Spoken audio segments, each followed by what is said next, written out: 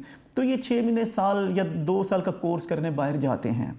تو یہ ریاض الدین صاحب بھی اسی ذریعے سے باہر گئے تھے پڑھنے کے لیے یا تحقیق کے لیے. زیادہ تر افسران جو ہیں تحقیق کے نام پہ سیر و سیاحت کے لیے جاتے ہیں. تو یہاں ایسٹ ویسٹ سینٹر میں بھی پڑھائی کی پابندی نہیں تھی, آگے ذکر آئے گا. تو بہرحال یہ اسی سلسلے میں گئے تھے. تو اب یہ 10 مہینے یا سال کورس کی میعاد مدت تھی. اس دوران میں جو مرضی آئے کیجئے, پڑھیے لکھیے, ریسرچ کیجئے, تاثرات قلم بند کیجئے.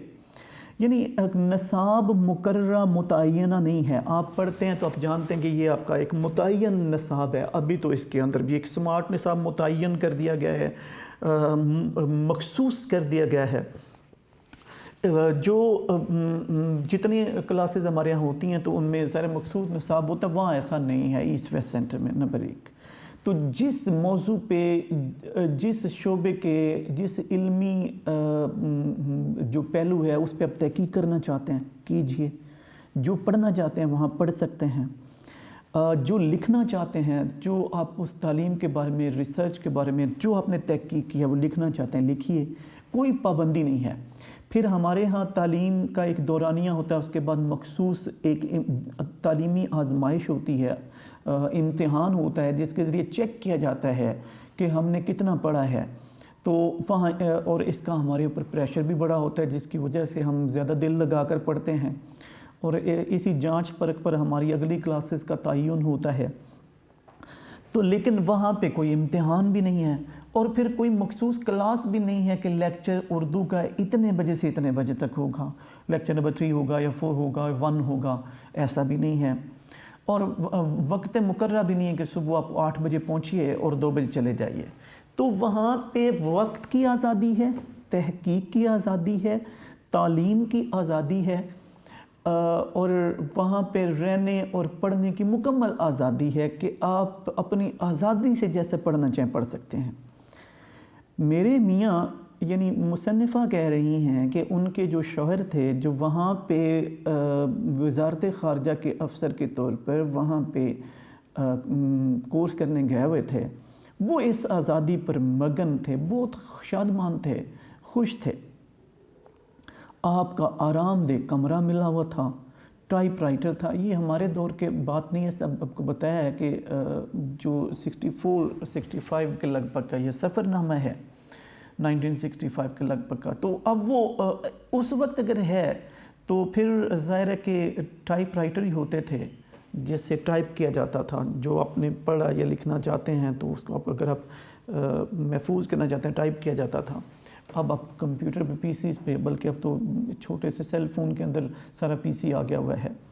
بہرحال یا آپ کے پاس لیپ ٹاپس ہوتے ہیں تو ٹیبز ہوتی ہیں. اس وقت ایسی کوئی سہولت نہیں تھی تو ٹائپ رائٹر ملا ہوتا. غسل خانہ یعنی ملحقہ جو باتھ روم ہے اس کا ذکر ہو رہا ہے.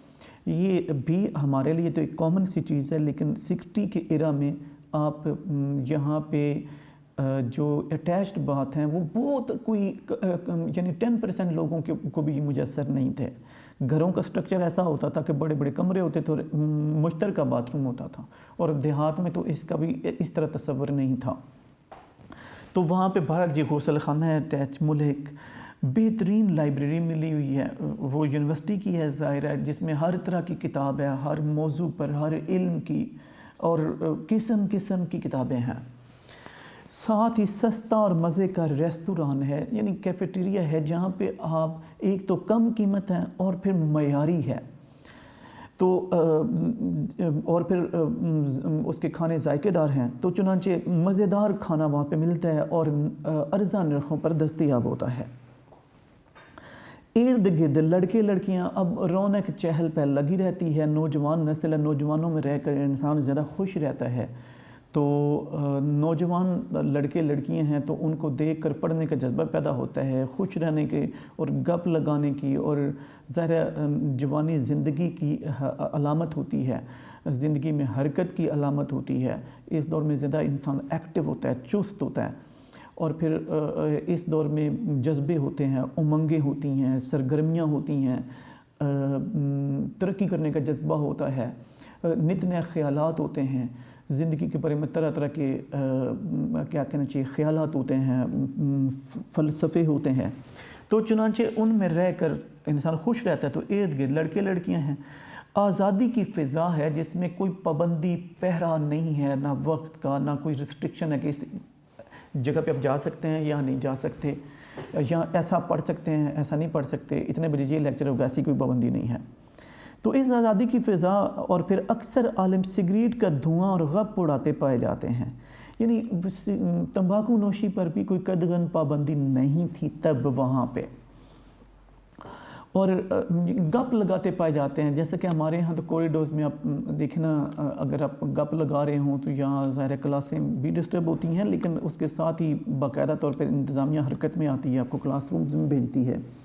سگریٹ پینے کا آپ کالج کی حدود میں مشکل بات ہے, اس کے ارد قریبی علاقوں میں بھی تصور نہیں کر سکتے, لیکن وہاں پہ اس کی آزادی تھی, اور پھر گپ لگانے کی مکمل آزادی میسر تھی. لیکن کوئی رپورٹ کرنے والا نہیں تھا کہ کوئی جا کے بتائے کہ وہ بچے گپ لگا رہے ہیں, کلاس میں نہیں جا رہے, یا وغیرہ وغیرہ سگریٹ نوشی کر رہے ہیں. اب کچھ عالم, یہ جو سینئر اسکالرز آتے ہیں جو تحقیق کے لیے آتے ہیں یا پڑھنے کے لیے آتے ہیں, اس کے خرچ پر کچھ کتابیں بھی لکھ جاتے ہیں. یعنی کچھ لوگوں کا ذہن علمی سا تحقیقی سا ہوتا ہے, ان کا ذوق ہوتا ہے, شوق ہوتا ہے, تو وہ کتابیں بھی تحریر کر جاتے ہیں مختلف موضوعات پر, جو یہ مرکز بہت فخریہ شائع کرتا ہے, چھاپتا ہے کہ ہمارے سینئر اسکالر نے, ہمارے ہاں ریسرچ کرنے والے, تحقیق کرنے والے نے یہ مقالہ لکھا ہے, یہ تحقیق کی ہے, یہ کتاب لکھی ہے.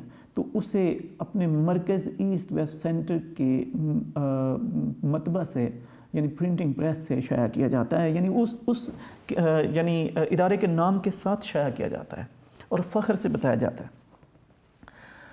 اب آگے مصنفہ بتا رہی ہیں کہ ہاں تو ایسٹ ویسٹ سینٹر اور ہوائی کی یونیورسٹی میں یوں تو عرضی قربت ہے, یعنی زمینی اعتبار سے یہ بالکل ملحق ہے, یونیورسٹی ہے, اور بیسیکلی یونیورسٹی کی جو زمین تھی اسی کی حدود میں ایسٹ ویسٹ سینٹر پہلے بنایا گیا تھا, بالکل ایک سائیڈ پہ ایک.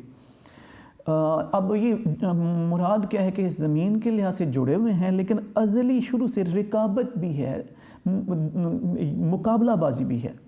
اب رقابت دشمنی بھی ہوتی ہے, لیکن یہاں کمپٹیشن مراد ہے, مقابلہ بازی ہے. کسی حد تک یہ رقابت صحت مند بھی ہے, یعنی کسی حد تک اس کا فائدہ بھی ہوتا ہے کہ دونوں مرکز ایک دوسرے سے آگے بڑھنے کی کوشش کرتے ہیں. ہوائی یونیورسٹی بہترین سہولتیں دینے کی کوشش کرتی ہے, جواب میں ایسٹ ویسٹ سینٹر اس سے بہتر دینے کی کوشش کرتا ہے, وہ بہترین تعلیمی ماحول پیدا کرنے کی کوشش کرتی ہے, یہ اس سے بہتر. تو وہ طلباء کے لیے یعنی جتنا وہ کوشش کرتی ہے اس سے زیادہ پھر دوسرا مرکز کوشش کرتا ہے. یوں یہ جو مقابلہ ہے, یہ جو مقابلے کی دوڑ ہے, اس کا تعلیمی ماحول کو اور طلباء کو فائدہ ہوتا ہے.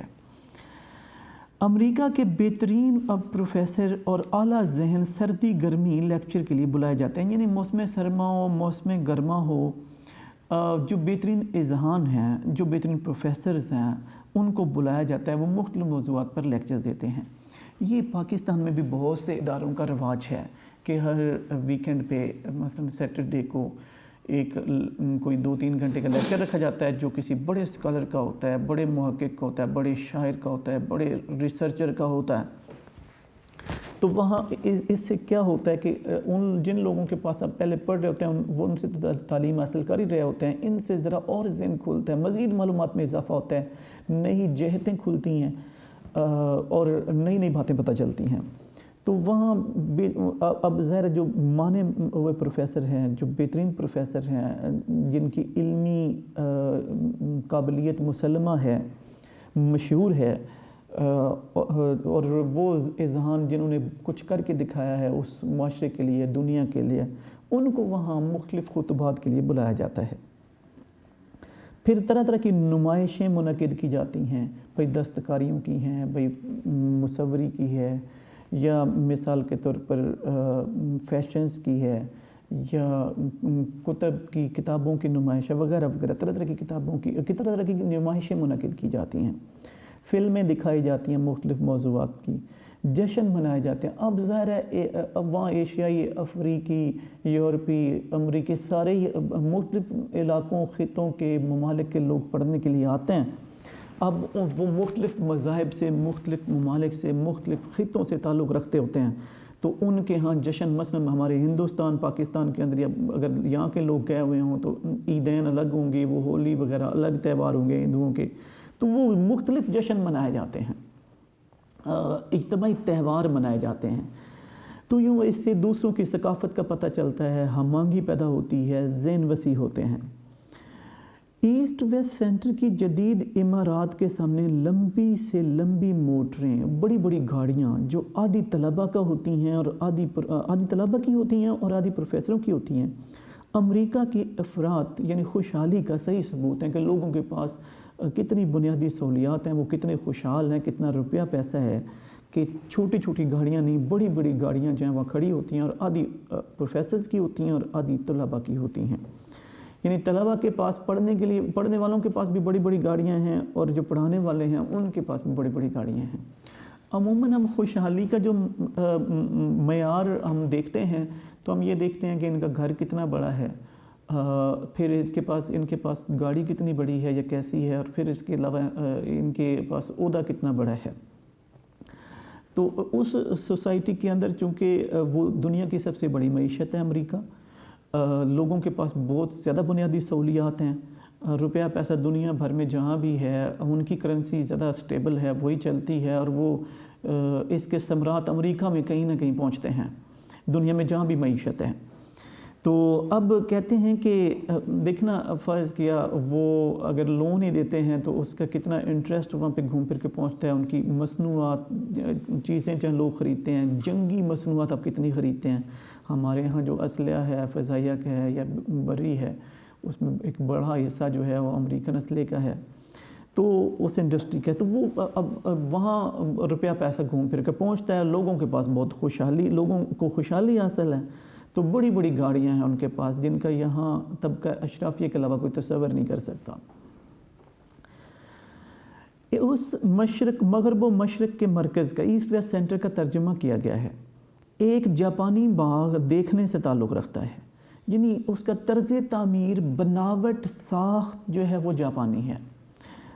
جاپانیوں کا فن باغبانی مشہور ہے، معروف ہے، یہ سدا بہار پھولدار پھلدار پودے لگاتے ہیں، چیری کے پھولوں کا خاص عمل دخل ہوتا ہے ان کے باغوں کے اندر، تو کہتے ہیں کہ اور مختلف قسم کے پھول لگائے جاتے ہیں، تو وہ جاپانی طرز کا ایک باغ ہے جو دیدہ زیب ہے، توجہ اپنی طرف مبذول کروا لیتا ہے، یہ اتنا ایمان شیکن ہے، مراد ہے اتنا حسین ہے، اتنا دل ربا ہے کہ میں اکثر لائبریری جاتے جاتے اس میں گھس جاتی تھی، یعنی جب میں کتب خانے جاتی کتابیں لینے کے لیے، پڑھنے کے لیے، تو میں پہلے باغ میں چلی جاتی اس کی سیر کے لیے۔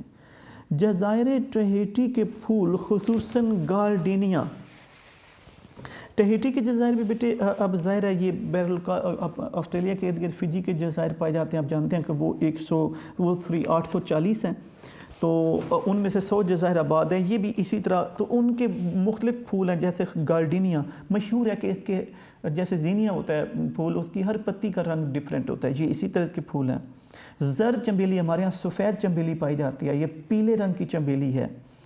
کنول، ڈیفوڈلز، نرگس کے جو پھول ہیں مختلف قسم کے، کچا سبزہ، یہ سوکھا ہوا نہیں، اور یعنی جو تازہ سبزہ ہوتا ہے، جیسے بارش ہوئی ہو، دھلا ہوا ہو اور کچا نئی گھاس اگی ہو تو جیسی گہری سبز ہوتی ہے، بالکل ویسے.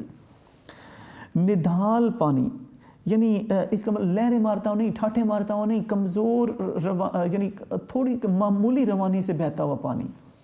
اور پھر اس میں رنگین مچھلیاں، یعنی یہ اس پارک کے اندر کی بات ہو رہی ہے، باہر سمندر بحر الکاہل کی نہیں بات ہو رہی ہے.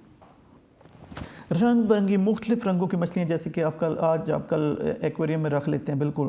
اور اس کی پشت پر متنوع قسم کے درختوں کا ذخیرہ، ہزاروں اقسام کے درخت ہیں کرۂ ارض پر، تو مختلف قسم کے پودے وہاں لگائے گئے ہیں، درخت لگائے گئے ہیں، تو ان کا ایک بڑا ذخیرہ ہے. ان خوبیوں کی وجہ سے یہ پارک وہ کہتی ہیں کہ اس فطرتی حسن کی وجہ سے، خوبصورتی کی وجہ سے مجھے بہت پسند ہے. آگے جی، اس ایسٹ ویسٹ سینٹر کے علاوہ یونیورسٹی کا میلوں میں پھیلا ہوا احاطہ بھی ایک دیدہ زیب سبزہ زار ہے. یعنی جو ہوائی یونیورسٹی کا، یعنی ایسٹ ویسٹ سینٹر کے علاوہ جو ہوائین یونیورسٹی ہے، کئی میلوں تک پھیلا ہوا، اس کا احاطہ بھی ایک بڑے لان کی شکل رکھتا ہے کی صورت میں موجود ہے. یونیورسٹیاں جو ہیں انگریزوں کا اور ویسٹرن طرز کا جو رول ہے، وہ بڑے بڑے احاطوں میں بنائی جاتی ہیں. مثلا پنجاب یونیورسٹی آپ دیکھتے ہیں کتنے 100 ایکڑ میں ہے. اسی طرح تو وہ اس کا کئی میلوں تک رقبہ ہے پھیلا ہوا. ہر قدم پر اب وہ ان سبزہ زاروں کو خوبصورت انداز سے بنایا سجایا گیا ہے، آراستہ کیا گیا ہے. گل آویزاں رفشیں، پھول یعنی لٹکائے گئے، پودے لگائے گئے ہیں، ان کی قطاریں بنائی گئی ہیں، ان کے درمیان چلنے والے راستے ہیں. اور پھر بتدریج باڑیں، یعنی مہندی کے پتوں کی باڑ، مختلف قسم کے پودوں کی باڑیں جو سدا بہار ہوتے ہیں، سارا سال سرسبز رہتی ہیں. پھر ایک باڑ ہے، پھر ایک اور باڑ ہے، پھر ایک اور باڑ ہے، تو خوبصورت باڑیں لگائی گئیں. لیکن اس کے علاوہ جو سب سے دل پذیر حسین عنصر پہلو اس فضا میں پایا جاتا تھا، وہ تھا بین الاقوامی طلباء کا ربط ضبط، میل ملاپ آپس میں. یعنی وہ افریقی بھی تھے، ایشیائی بھی تھے، آسٹریلوی بھی تھے، یورپی بھی تھے، امریکی بھی تھے، لیکن ان میں ہم آہنگی تھی، یگانگت تھی. یہ آپس میں ملتے تھے تو ایک دوسرے سے بہت کچھ سیکھتے تھے.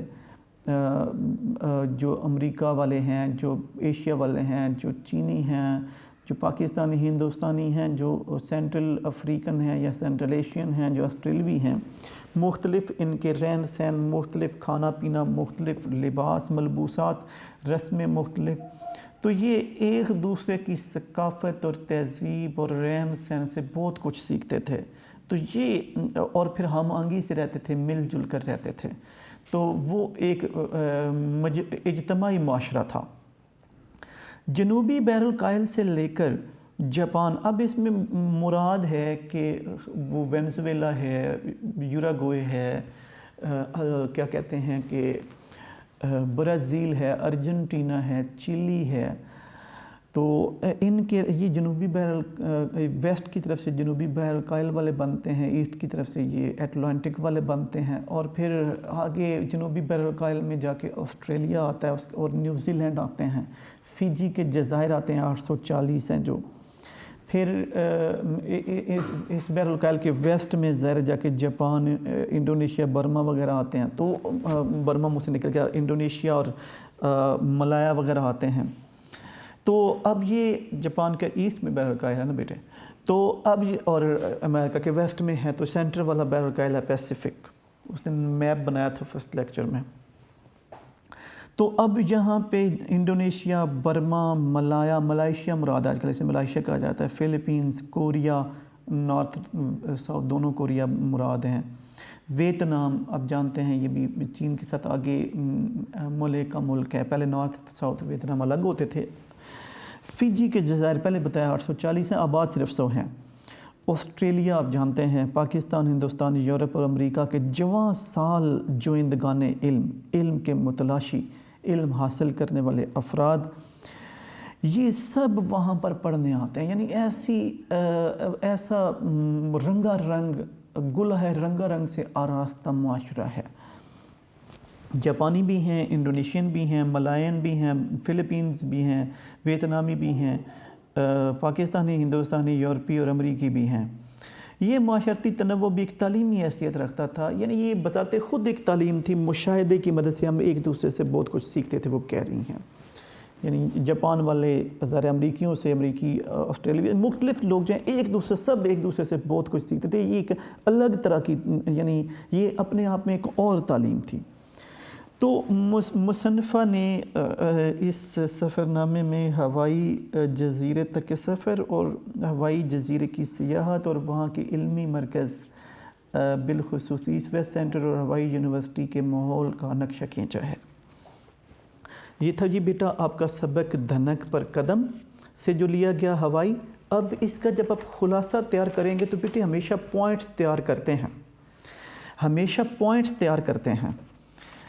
سب سے پہلے تو ظاہر ہے اب جب پہلا پوائنٹ ہوگا کہ وہ جب ذکر کرتی ہیں کہ مجھے سفر کرنے کا ہمیشہ سے شوق ہے، تو پھر میاں کا ذکر کیا کہ وہ ہوائی 3 مہینے پہلے جا چکے تھے. پھر سامان سمیٹنے کا ذکر ہے، پھر BO/AC کا ٹکٹ بک کرانے، پھر اس کے بعد کلکتہ، پھر کلکتہ کا تھوڑا سا ذکر بھی تھا کہ وہاں ان کے ساتھ کیا ہوا تھا، یعنی بنیا پولیس نے جو کچھ کیا تھا.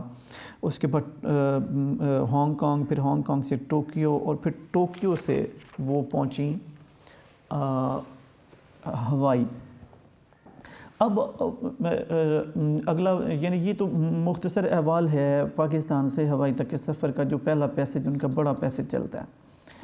اگلے پیسج کے جو پوائنٹس ہیں اس میں جب وہ اتری تھی تو شور ڈیٹ غلط سمجھنے کی وجہ سے استقبال کے لیے نہیں جا سکے تھے، لینے کے لیے ایئرپورٹ نہیں جا سکے تھے، اس کا تذکرہ ہے.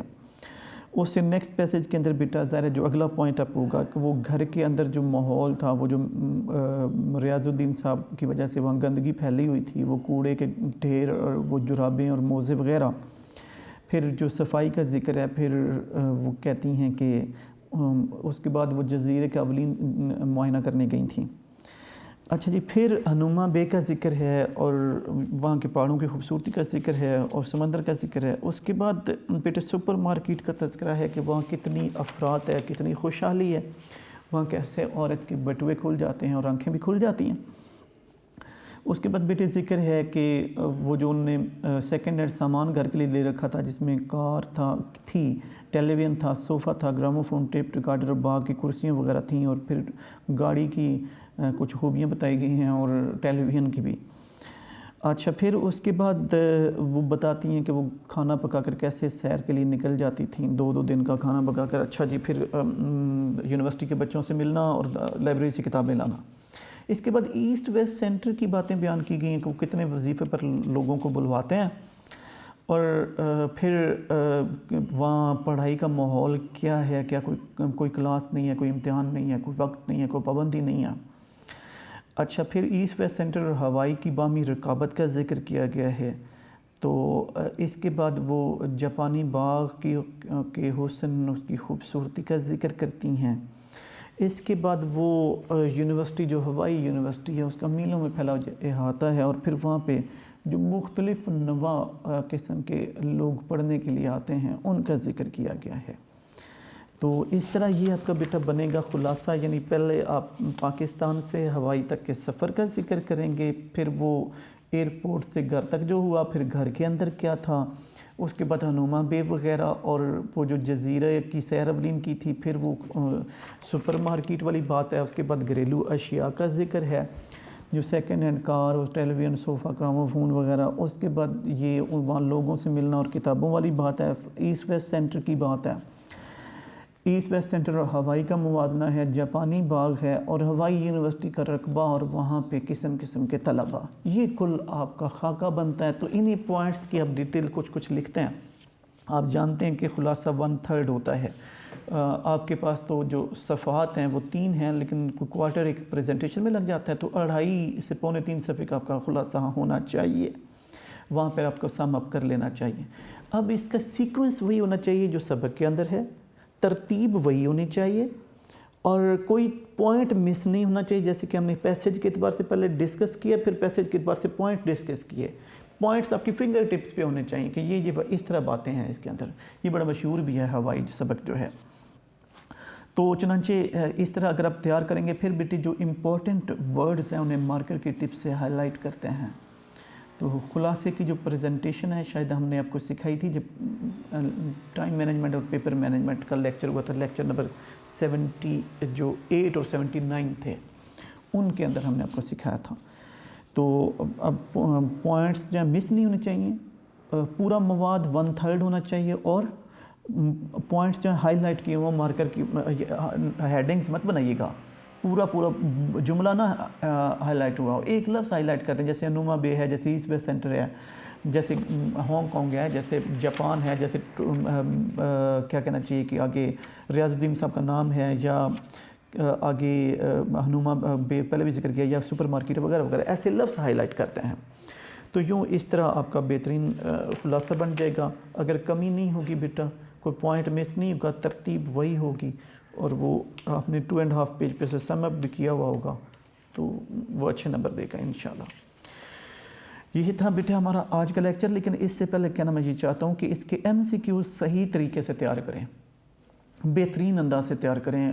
مصنفہ کی ڈیٹ آف برتھ جو ہے وہ بھی آپ کو پتہ ہونی چاہیے، چونکہ کتاب میں ان کی صرف ڈیٹ آف برتھ کا ذکر ہے. ہم نے ویسے آپ کو ڈیٹ آف ڈیتھ بھی بتائی تھی پہلے ہوائی کے لیکچر میں، لیکن آپ ڈیٹ آف برتھ جو ہے وہ بھی، پھر اس کے علاوہ جو اس پہ نالج بیسڈ اور لینگویج بیسڈ جو MCQs ہیں ہم نے نوٹس میں بنا رکھے ہیں، وہاں سے آپ تیار کر سکتے ہیں، یہاں سے بھی تیار کریں. اپنا بہت زیادہ خیال رکھیے گا. امید ہے آپ نے بہت کچھ سیکھا ہوگا.